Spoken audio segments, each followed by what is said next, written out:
thank you for coming here tonight. We got a few things on our agenda. We met with Tammy and Will here a little bit yesterday to go over my presentation, and I had to cut some things out. So it get a little windy up here once in a while. So, but again, thank you. And tonight I just want to introduce the people that have come from the high school staff.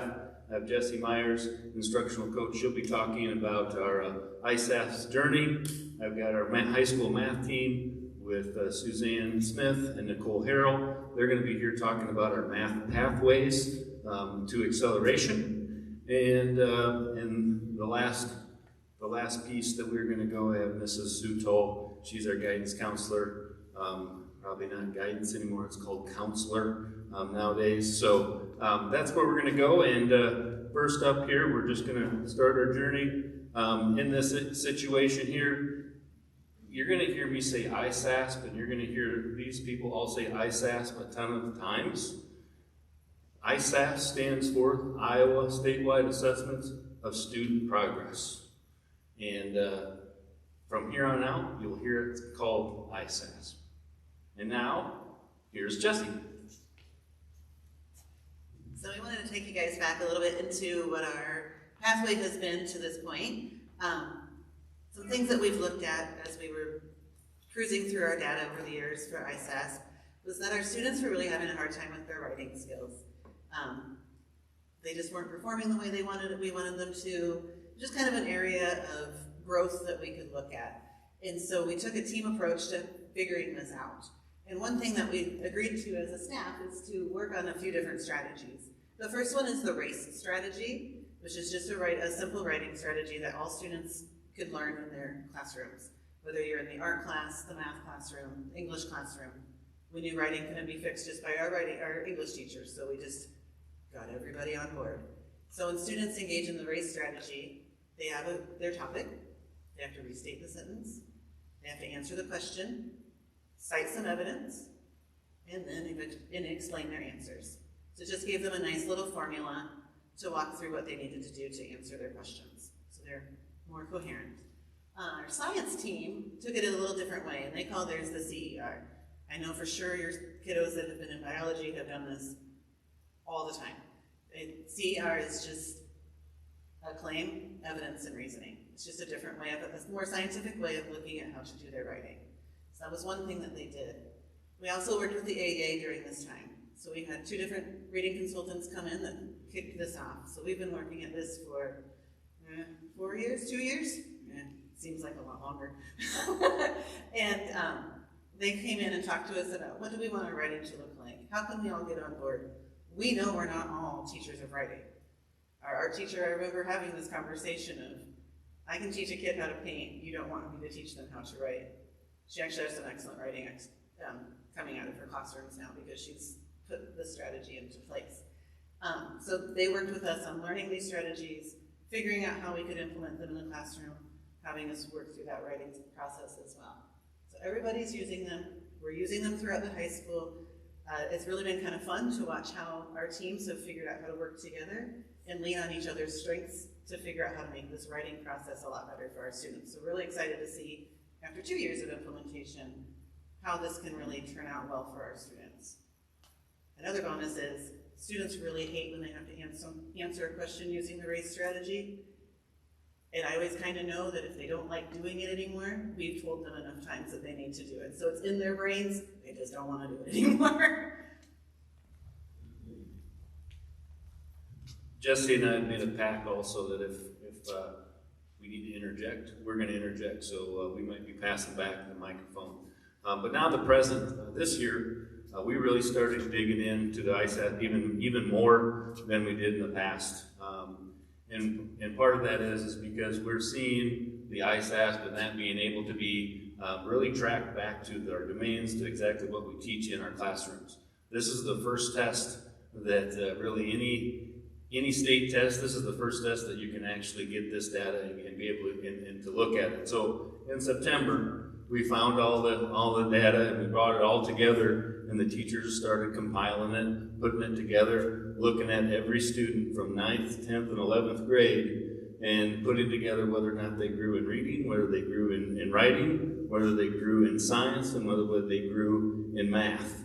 And what we did is we put those all together, and it was really a fun, well, it wasn't a fun ordeal, but it was really neat to hear my teachers talk, because the teachers would sit there and go, well, this kid, he's really good, or she's really good in math. Why are they not up into the advanced area? And so when they looked out across their classroom, they would why is that student in this? So that was a really powerful piece for my teachers to be able to work on and go through. And so we worked on this pretty much all of first semester. And then the goal was to implement some interventions in the second semester. And so what we did is we got into those domains, and when we compiled the students that we didn't know whether or not they knew how to do a certain type of math problem, how to write in the correct way. And so my teachers, these two right here, these two math teachers right here, were a big piece of the math interventions. And so what we did on Wednesdays, we did it for 10 or 8 or 10 weeks, and we had kids come to advisor time from 2:53 to 3 o'clock to get a little extra shot. And meanwhile, before all that, I even started talking with the students, and we had conversations about, if you're on this list, yes, you have to come, you have to do this, and it's not a punishment. That was the biggest thing. We didn't want to have anybody be punished, but based on the data, we didn't know whether or not they knew the standard in order to do well on the ISAS test.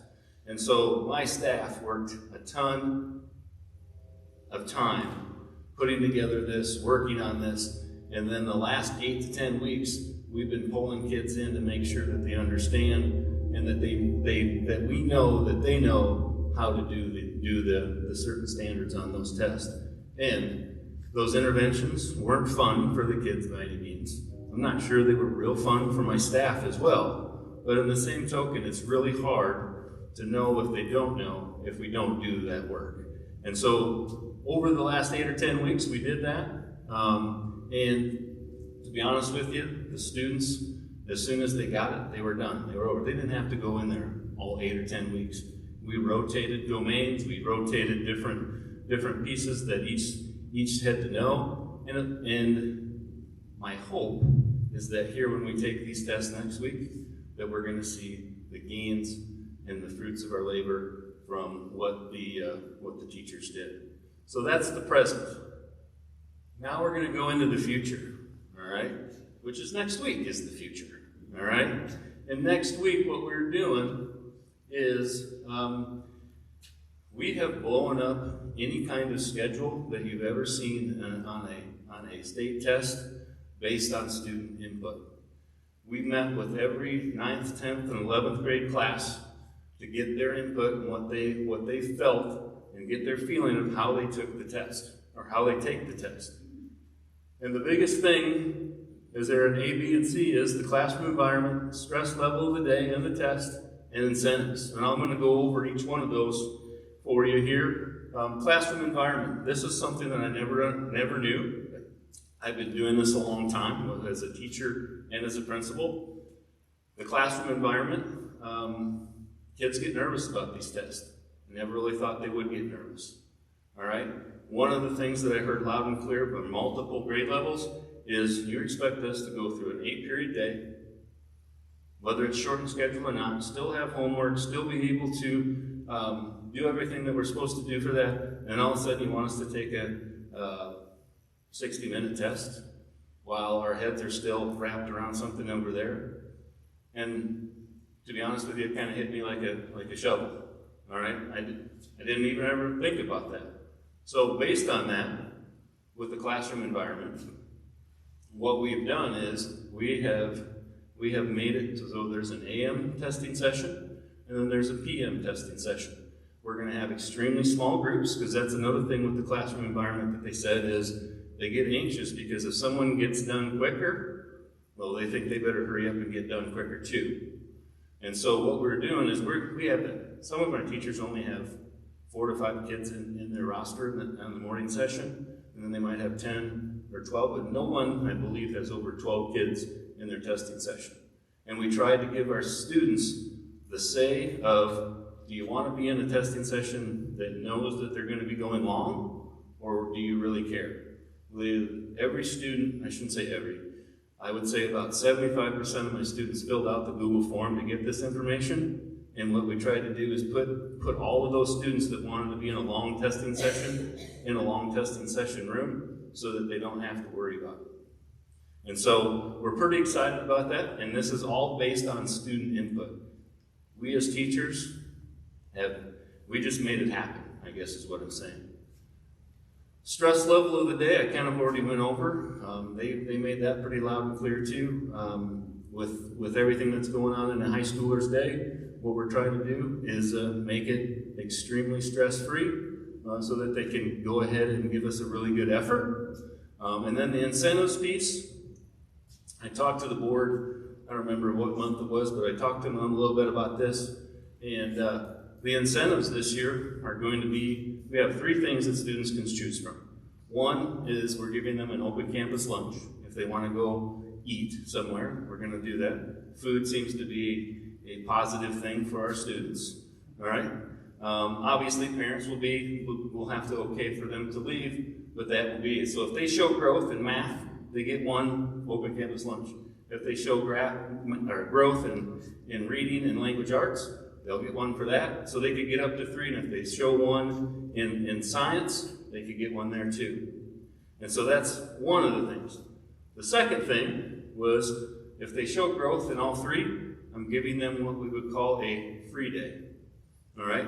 Throughout from now until the end of this semester, they can come in with parent approval, of course, and say, I'm taking my free day today.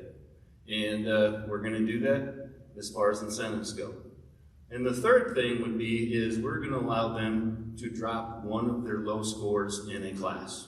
So if I'm in Miss Algebra 2 class and I bombed a test and I've got 4s all the way through and I bombed 1 at the beginning of the semester, if that student rocks that math test on ISASS, we are going to be okay with dropping that low score.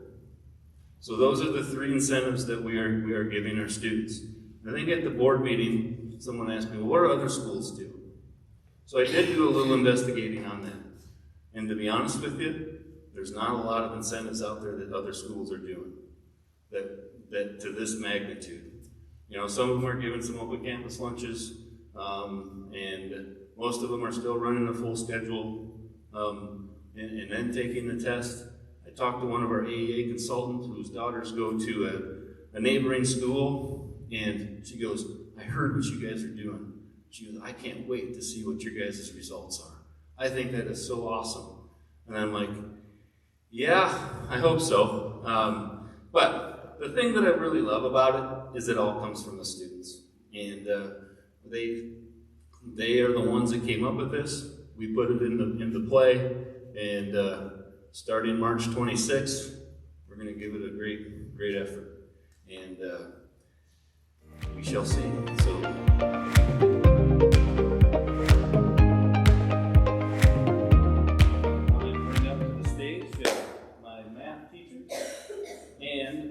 Explain our math pathway, and I'm going to do a little bit of adding here because in our 9th and 10th grade and 11th grade, when I got here to Alburnett, there was a thing called jumping class, acceleration, whatever you want to call it, and what we really found, especially with these 2, and they can talk to it more, is what we found is if our kids skip 7th grade math or 8th grade math or that, they lose amount of standards.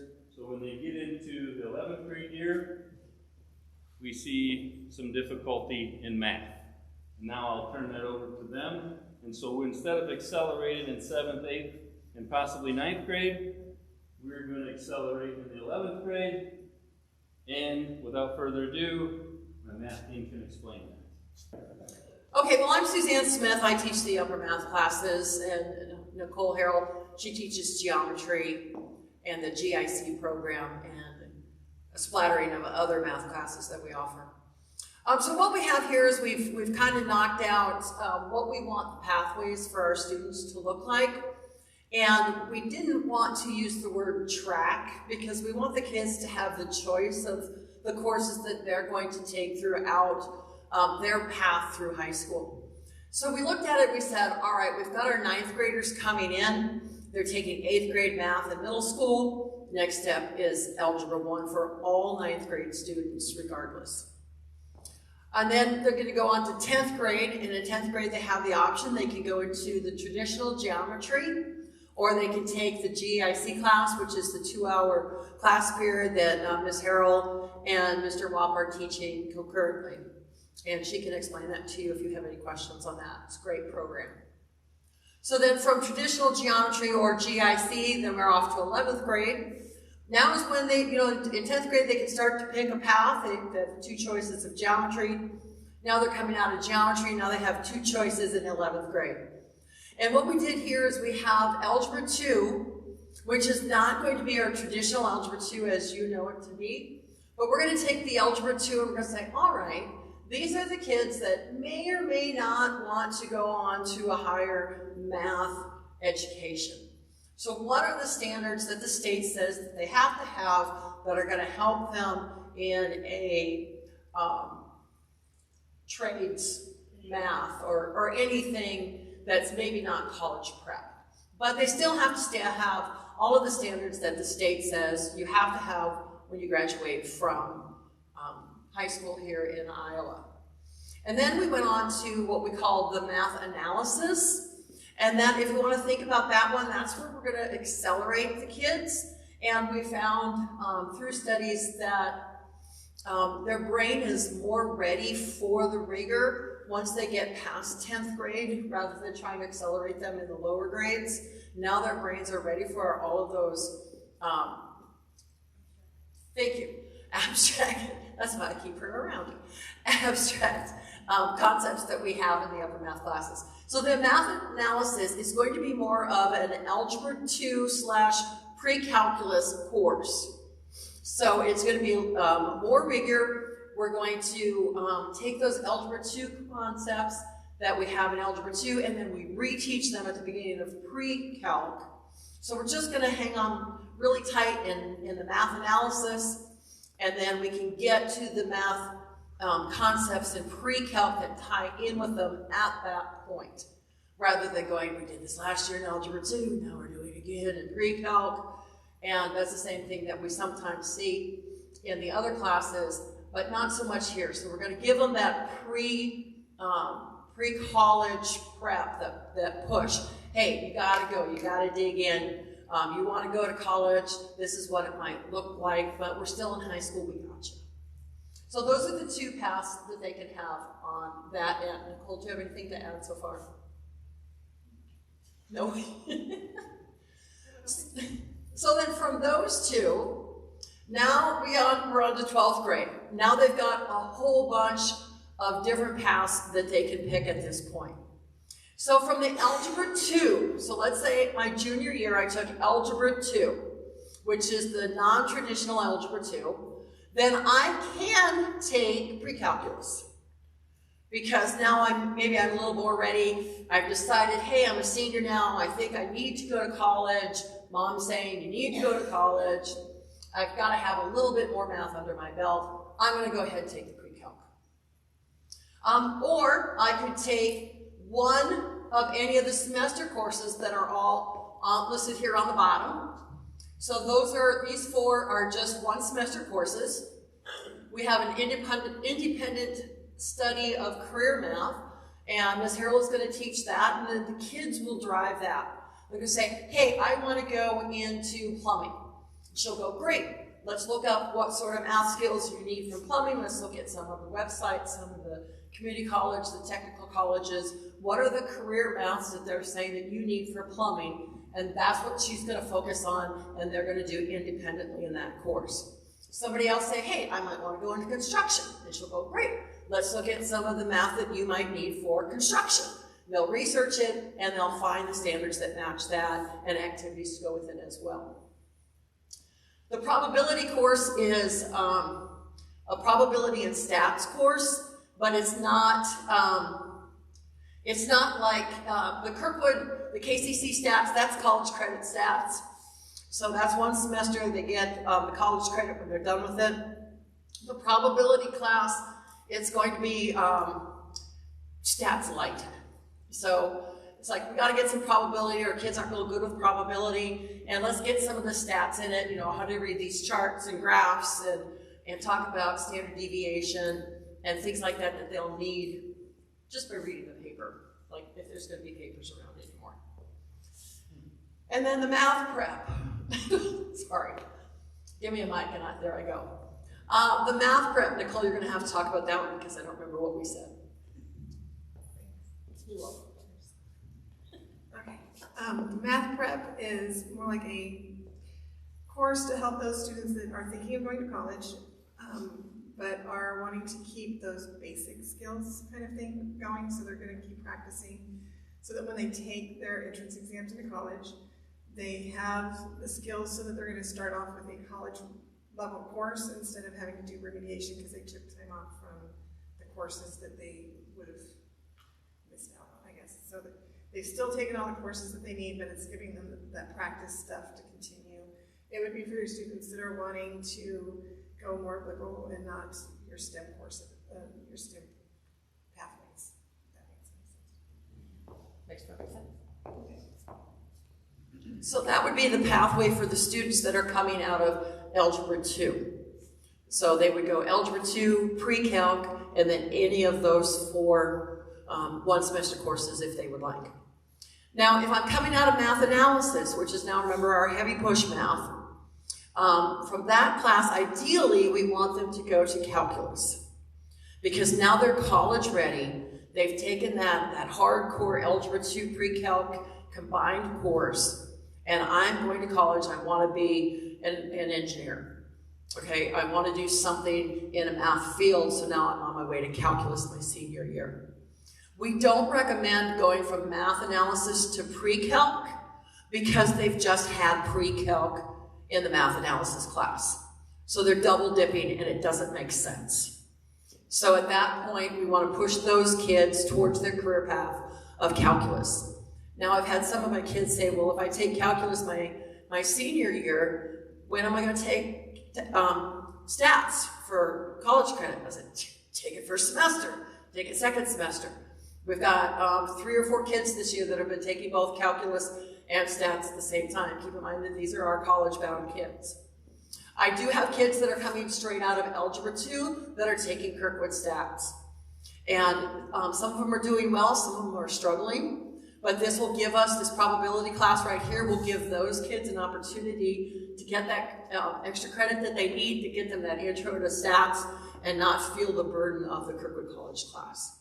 So I think it's a great way to separate and let the children, I hate to say children, let the students pick their path. So they're not stuck in a path. They can jump around, but there are some restrictions within the pathway. I want to show you something also, because ideally, this is going to become our course description piece that we're going to put on our website. So you as a mom, a dad, a community member will be able to get on our website and go through this and be able to do that. We had a couple parents in the office that were our guinea pigs. And it was kind of, we had one that was, her son was a freshman, and one that her son was a junior. And one was in education, one was not really in education. And we're like, we just want feedback on, do you like this format, and does this make sense? And could you follow this through with that? And both of them were like, yeah, we like this. And so the math team is done with it, but now my other teams all have to go ahead and they're going to do the same thing so that we will have this up and ready to go. So I do want to show our other piece. And this is just kind of an overview of just a different way to look at what we're looking at and what we're doing. But all this stuff will be on our website because I think it's just clear and it's easy. And I think, I shouldn't say it's easy, but it's just going to be right there for you to look at. And if you have questions, it'll be easy for Mrs. Toll to click on there and go, well, here's what we're doing. Because Mrs. Toll is my scheduling guru, and we're really excited about this format as well. Not only the format, but just the meat behind it. So. Yeah, I really like this one because I'm a list person. You would think as a math person that I'd be able to follow the flow chart, but as we have found in staff meetings, I'm very linear. And if Mr. Boards goes off on a tangent, I'm like, wait a minute, I don't know where you went on that one. Do you have any questions for us on this?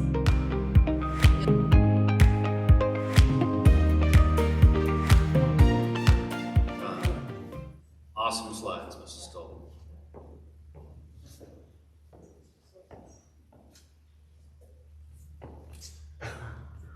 Hi, everybody. I have to give credit where credit is due. I am resourceful. I am not techie. I incorporated Mrs. Jacobs, our middle school counselor, who is very tech savvy, and she decided so. Just wanted to go through, Mr. Morse came and talked to me about that you just wanted to know a little bit more about what we do for career exploration. And I am probably one of the luckiest people in the building because I have a lot of fun in my job. I get to work with some amazing students, and it's in a very fun environment because we're learning more about their individual strengths, gifts, talents, and abilities. And for a kid to discover what those are, it's a big aha moment, and it's really fun to be a part of that. You get to hear it after, but I get to hear it sometimes first, which is really fun. So, without any ado, we'll go to the next slide. All right, our goal, we want to give all students, everybody in the building, I'll track them down if I have to. I did a block in the hallway today to get one of my seniors because he's really because last week he ran away from me, so today I just stood in front of him, and I'm going to meet with him tomorrow. So I want all of them to realize their dreams. They have amazing gifts, talents, and abilities. They're all very different. So I want them to be able to realize that before they get out the door. I really want to include parents in this journey, so I've had parents say, is it okay if I come in and meet with you for scheduling? Oh my gosh, yes, I love that. I do have meetings in the fall with the senior parents and junior parents, in the spring, sophomore and freshman parents. And we have our transition night as well. So I love to incorporate everybody. I always tell students, go home, talk to your parents about this. You'll lower the blood pressure in the household, okay? More communication is always better, especially for the young men who say very little, okay? So I encourage them to always have a conversation. All right, we start out in 8th grade, and Ms. Jacobs, which is amazing that we now have a middle school counselor, because when I first started, we did not, and I was trying to scramble with way too many kids, and felt like I really wasn't getting clarity with any of them. So now we have a middle school counselor, and she works with the 8th grade. So I come into her classroom, and we go through a 4-year plan. The most important thing I tell those students, this is a rough draft. Okay, there's going to be lots of discoveries and things that you're going to learn about yourself in the next 4 years. So this is not set in stone. It's just a rough draft, a sloppy copy. So we come together and we teach them about the 4-year plan. They do what's called My Academic Plan. It's a state-approved career assessment, and then they set up this 4-year map. It's, again, sloppy copy. Then we go to our 8th grade transition night, blown out of the way by the response, and I'm excited about that, how many parents are coming to these things, these meetings, because they care about their kids and they want to really step in and be involved. So the transition night just talks about what's high school all about. How many clubs and organizations do we have that the kids can get involved in? Most people know about the sports, so that's pretty obvious, but then we talk about the different clubs we have, and we have several new clubs, which is really exciting. We have FBLA, which has been around for a while, that's Future Business Leaders of America. We have FFA, which is our Future Farmers of America. We have FCCLA, which is our Family Career Community Leaders of America. And then we have, what am I forgetting? USA Skills Trade, and then FCM. So we have different clubs with different interest level, because I tell the kids right up front, he really didn't like school. And so, because I had volleyball at the end of the day, that was my motivation to go to school. So sometimes we have kids that don't like school, and you probably know some of them very well. But if we can find a club where they can meet some other people with similar interests, just broaden their friend group a little bit, make high school a little more exciting place to be. So we really encourage them to get involved. We talk a lot about that in our transition night, just getting kids to find some of their people in the high school. Because you've been only with your grade level for so many years, and now you get to broaden your pool of friends. Career assessments, we have several different ones. I don't like the same one every year because I think the kids get bored with it, they don't really get involved with it, so I've used several different career assessments. If you could click on that, Will, that would be. Oh, we don't have internet? Not yet. Okay. All right. There it is. Okay, perfect. This is the one that we just had the juniors and sophomores take. And what they do is there's a couple of different routes to go. Discover your interest is what I had most of them do, and that's the actual assessment. So they hit the start button, if you would just, on the right. So they're going to do a really quick inventory. Kids don't like to spend a lot of time on this, so it's just going to, if you click next. Okay, they're going to put one of those faces next to a question like, make building cabinets or something like that. And the kids just do a quick reaction, okay? And then when it gets to the end of the assessment, and then if you would go back to, just to go back to the first page, it'll show you, if you go over to search careers with the keywords, and there's electrician up.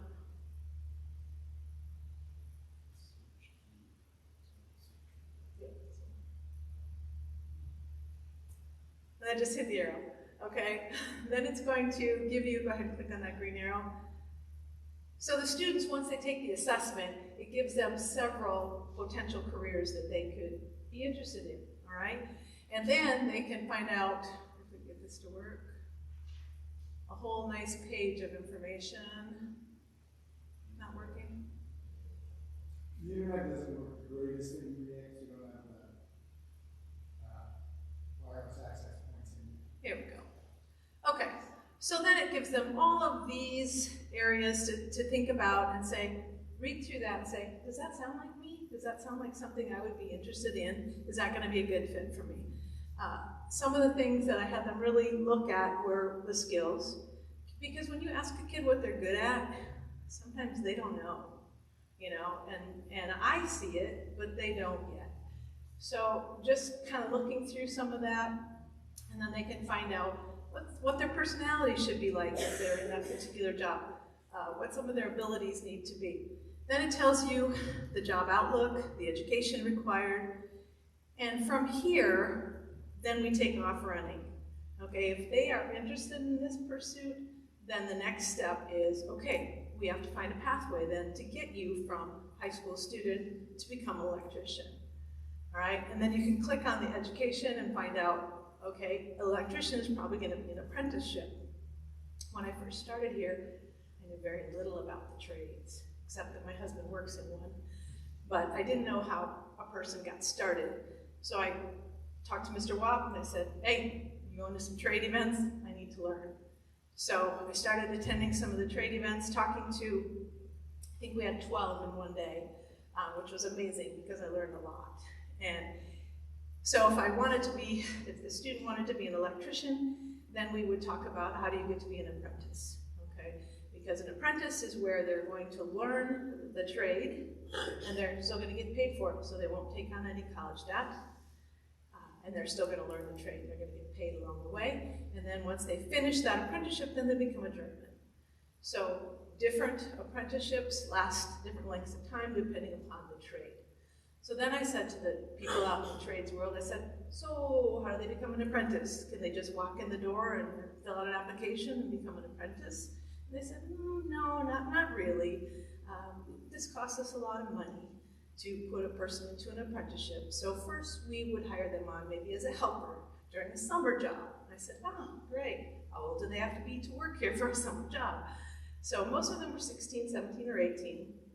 So if one of my sophomores or juniors took this and they wanted to possibly pursue this, hey, take a summer and work part-time. That's going to help you figure out if this is a pathway you want to go. You're going to make some money, and you're not going to spend thousands of dollars to figure it out. Okay, you'll spend a summer working for them. They'll see what kind of person you are to see if you're going to be on time, to see if you're going to put your phone away, to see if you're going to be asking, what can I do next when you finish a job. So then they are willing to then hire on that student. So it was really fun for me to learn because kids were wanting to know, but were a little bit afraid to ask. So we got them exposure to the apprenticeships because I think a lot of the discussion is always around college, and some students really, like myself, I really didn't see myself going to college, when I was in high school, ended up there, but just want them to have the opportunity to excel and learn something without having to take on that college debt, and it's okay to say that. I had a girl, one of my first years here, and all of her friends were college bound, and they were doing, 4-year programs, and whenever she would say, well, I'm just going to Hawkeye, I'm like, will you take the word just out of that sentence? You are going to Hawkeye to study photography because that is your gift. And she's working and doing very, very well. So I just want kids to get away from a narrow viewpoint of different careers and be bold and step out and try something different. All right, so let's go out of our career assessment. Yes, Workplace Learning Connections is an amazing nonprofit that works with us, and they set up job shadows and internships for us. Hundreds of job shadows. We started out a few years ago where we had 1 opportunity a year. Then they went to 2, now they're up to 3. So our sophomores, juniors, and seniors can have 3 job shadows in a year through Workplace Learning Connections. A job shadow is an amazing opportunity to go out and try on a job for 2 to 3 hours. So students can sign up. The portal closed in January for this last round, but in August, we'll have another opportunity. So this year's freshmen, I've been talking to them. I'm like, okay, August 1st, the portal will open up, and the portal means the place where they can go in and search to see what kind of job shadows. And they have amazing opportunities all over the metro area. Some are as far as, I usually don't send them any further than like Iowa City, because I don't want them traveling too far to some it's during bad weather time. But our students can sign up for these job shadows, and they go out and they spend 2 to 3 hours learning about a career. It's a great investment in their education because they learn so much from spending time with someone who loves that job, and they tell them all about it. And the students come back. I'll give you a success story. This is one that I set up just because it's local in Alburnett. We have our Alburnett vet just down the road from us, and my friend Jersey came into my office one day, and she was like, I want to work with animals. And I said, okay, well, she said, maybe a vet tech. She wasn't sure she knew a lot about it. And I said, wow, we have this really good relationship with the Alburnett vet. I said, they've been doing this, letting me do this for the last 3 or 4 years, maybe 4 or 5, I don't know, it's gone really fast. But I called them up and I said, hey, can Jersey come down on surgery day? And they're like, sure, okay. So we set that up for her. She was so excited. She was going on surgery day. I said, this way you get to see what the vet does, the vet tech, the vet assistant. You get to learn all 3 jobs while you're there. So she went down, she came back. She was so excited. I'm going to sign up for Kirkwood. I'm going to go through their vet tech program. And then along came an internship opportunity as well. And Alburnett Vet has a relationship with Workplace Learning Connection. And Jersey says, the boss at Alburnett told me to apply for an internship so I could work at the Alburnett Vet. And I was like, okay. So she went through that. Now, an internship is a little bit bigger commitment. It's 45 to 90 hours in a semester that they work kind of part-time volunteer work at a place, and they learn all about it. We've had students in real estate, we've had students in computer science. One young man last year graduated early and got a full-time job. The Crystal Group in Hiawatha hired him through his internship, so it's a great way for these kids to get connected and really figure out, this is something that I'm going to be good at and I'm going to enjoy doing. So, Jersey came in. Well, I got another message from Alburnett that last week, and she said, you know, before I post this job opening, I wanted to see if you had any students that were interested in part-time work. And of course, Jersey popped into my head. And so I caught her in the hallway, and I'm like, Jersey, I've been carrying this around on my phone all day long, this message from the Alburnett vet that, you know, they want to hire someone part-time right now. And so she went right away and filled out the application, and had an interview Friday of spring break, already was working during spring break, and is so excited. So these are the really cool stories that, you know, kids figure out something that they're gifted towards, and then they get to start pursuing that without spending a dime, which is really awesome. So I'm a very frugal person, so if your kids talk about any kind of college debt, I'll talk them out of it, okay? Because that's really important to me that they know that we don't want to take on debt. We want to really work our way through school. Other stories where we've had people, we had a young man, Mr. Mortz's son, Eli, was interested maybe in architecture, maybe in some kind of landscape architecture, wasn't quite sure.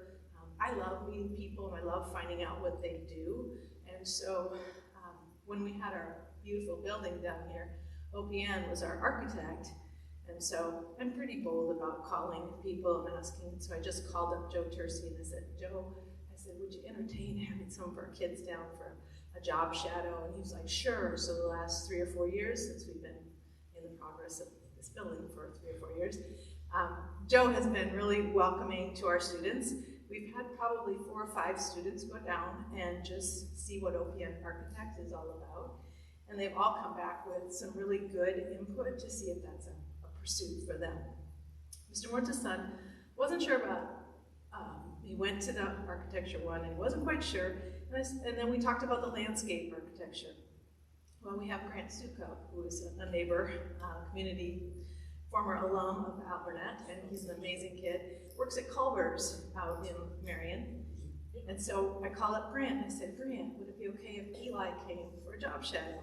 And again, another opportunity, 2-3 hours he invested and learned a lot about himself, and if this is something he wants to pursue. Once a student figures that out, like potentially Jersey and Eli, we look at a plan of study, because Jersey right away said, okay, Kirkwood Vet Tech program is what I want to do. It's a 2-year program. You know, what kind of classes can I take while I'm still in high school? So then we pull up the plan of study and we go to work. She can take online courses, or she can go to the Kirkwood Lynn Regional Center and take classes in person over at Hiawatha. So we have some amazing opportunities that we've been gifted with the organizations that we are affiliated with. And then students are being more and more bold to get out there and try new things. We have, this week, we have three young men that we're taking out to the Eastern Iowa Airport because Kirkwood started a program last year. It is the Aviation Maintenance Technician Program, brand spanking new.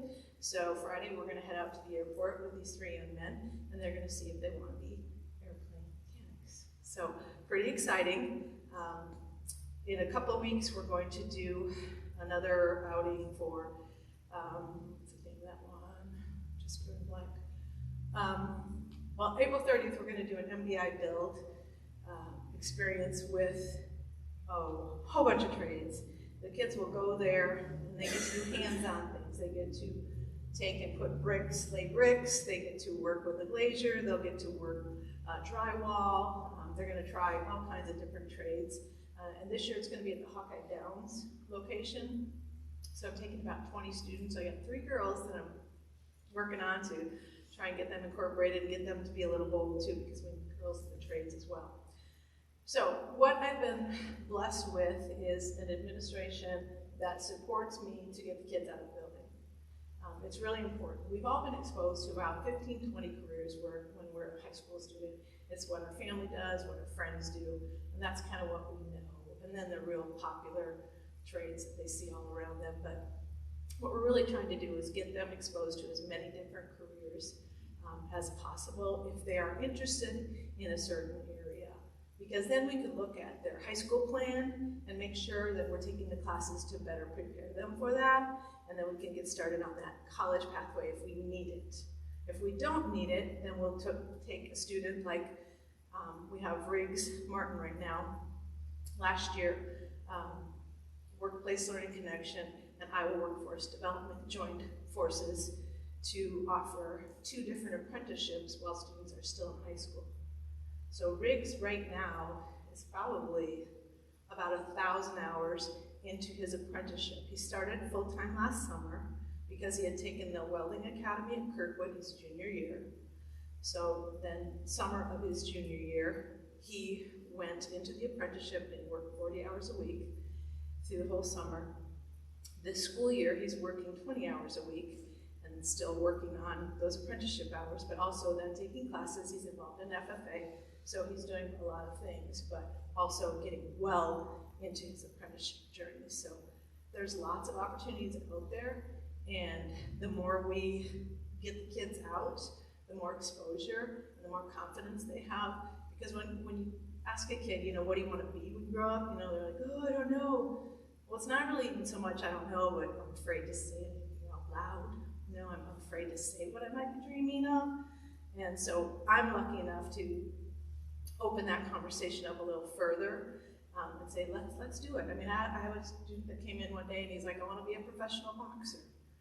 And I was like, okay, breathe, then answer. And I said, okay, let's find the pathway. Let's also have a backup plan, okay?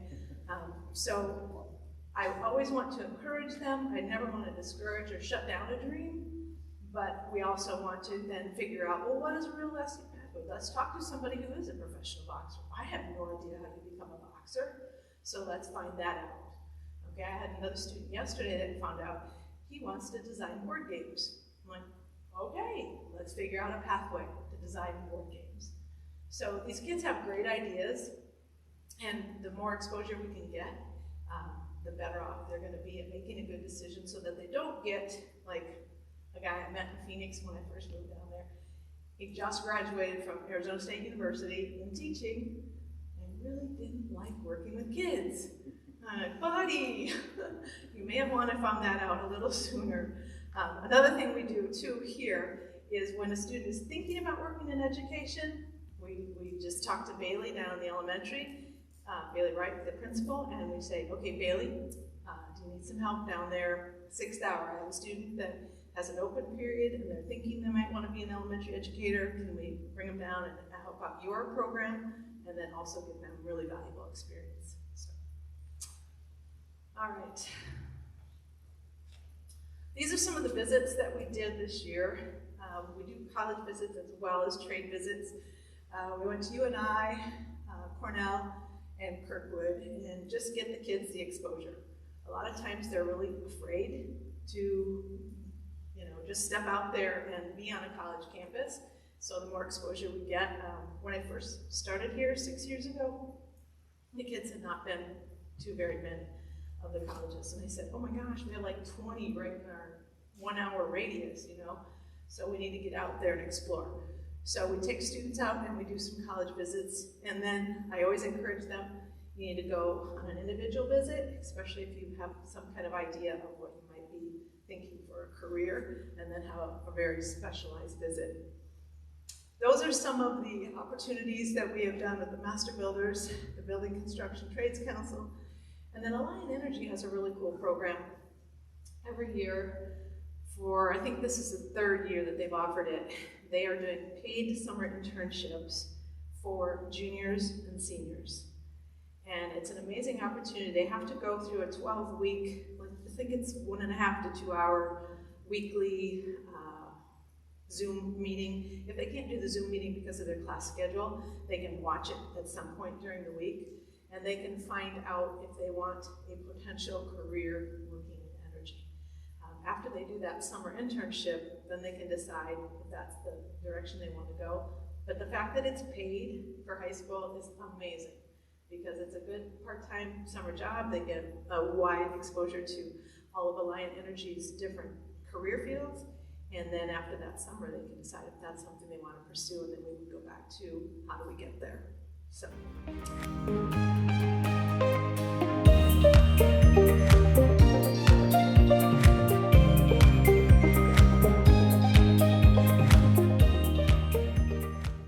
Keep you very long. I appreciate being invited back. My name is Tammy Drawbon. I work for the Iowa Association of School Boards, and the work that Will and the board and the team have started, you've probably heard Will refer to it as the Lighthouse. It comes from research that started in early 2000, which feels like a long time ago already when I think about what year it is. The research was started to say if we and they started in the state of Georgia. So it was led by the Iowa Association of School Boards, but we didn't just look in Iowa. They had some data available, and they said if we look at districts where students are achieving in great ways, and students that may be in districts where students are not achieving in the same ways, if we go look at what the work of the board is doing, can we learn from that? Can we draw some correlations? And what they found quickly is that boards that are doing a set of things are absolutely helping to drive that achievement. Those things became categorized like this, and we talk about these 5 pieces, and it is when boards are setting high and clear expectations. That looks like the board's work in policy, and the things that they have listed in policy, when they are creating conditions for success. So the board says, we're gonna stay the course. When you are working with students, it takes a little time to, do all that work, and then we're gonna test them next week and say, all right, what is the work that we just did? What does that look like, by the way, that we've done over months, as opposed to just a week or 2? And then the board says we're gonna hold the system accountable. One of the questions I heard Dan asked, and I'm gonna paraphrase this, so I don't know if I'm gonna get it exactly right, but what you talked about is this year gonna create our baseline? In all this work, right, that we've done, so that as we start to hold the system accountable, we're looking at data, and what does that look like? The 4th standard that we talk about is building collective will. Tonight's a great example of how the board is doing that, in that one, they want to share it with the community, but it also means, how will the board support staff? Because when we ask staff to either change a process, do something a little bit different, that means the board is saying things such as, most likely professional development is important, or I heard some peer groups that are working together. I heard a conversation about someone that said, I think if I can get this right, I can paint well, but maybe writing is not what I want to do. That staff maybe had that conversation. So now you have groups of staff that are working together to say, okay, how do we help each other with that? So that's really important. And the 5th one, and one of my favorite, they're all my favorites, but it's learning together. It's the board taking time in really talking with one another and learning together. And I heard great questions tonight. And even taking an hour or an hour and a half tonight and hearing about these great initiatives becomes really important. So it is this type of work that will continue to drive the success in your district. And those 5 roles are outlined on the piece of paper that Will gave you, and it's a front and back. So if you turn it over, what I would really like you to do tonight is your takeaway, and then I think you get to go home, by the way, I promise. There are 2 questions, but what I'd really like you to look at is question number 2. And it says key insights, and that is, what did you hear tonight that you wish every person in Alburnett knew? What is the one thing, and maybe you can't just come up with one thing. Friends, I heard multiple things that I'm excited about, and I don't live here. So give that a little bit of a thought. What is something that you wish everyone in your community heard that you heard tonight? And then I'm going to ask you, you kind of naturally have divided yourself front and back half here. I'm going to ask you to turn around and just share that with each other. What's the thing that you are the most excited about? Jeremiah, that means you have to probably like move over that way eventually.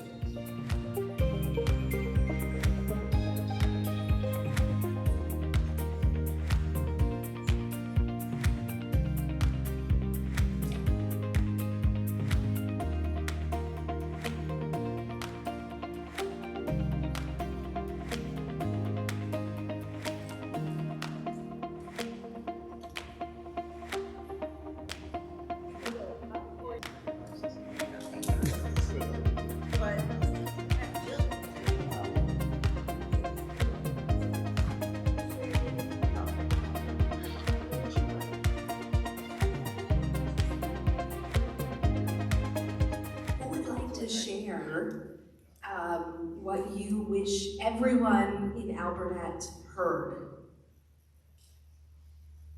And I've kind of volunteered, voluntold, so your board knows that about me. And maneuver my way all the way back. What did this group have?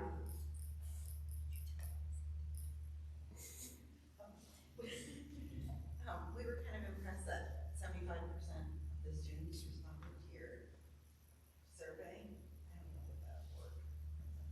And then, how much you took into account their feedback and the incentives.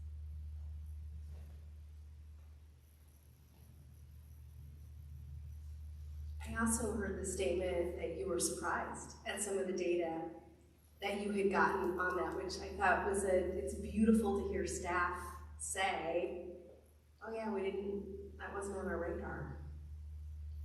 Anything else from this group? All right.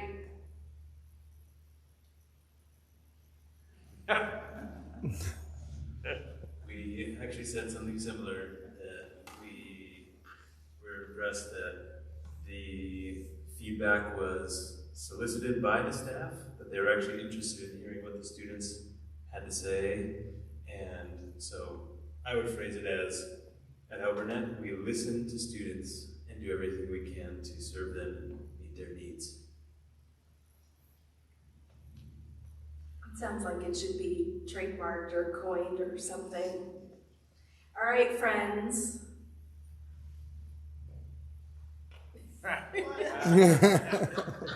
Opportunities and support for success for every child. If that's not a mic drop, I don't know what is. Opportunities and support for success for every child. Not just the ones we like, not just the ones who aren't naughty, right? Every single student. I think that's beautiful. What a perfect way to end tonight. I am so grateful that you all are doing this work. I shared with Will, I said it just re-energizes the work that I do across the state, but you all are doing amazing things. So I can't wait to see. I think the plan is you're doing 3 a year. This is your number 2, and I can't wait to see number 3. So.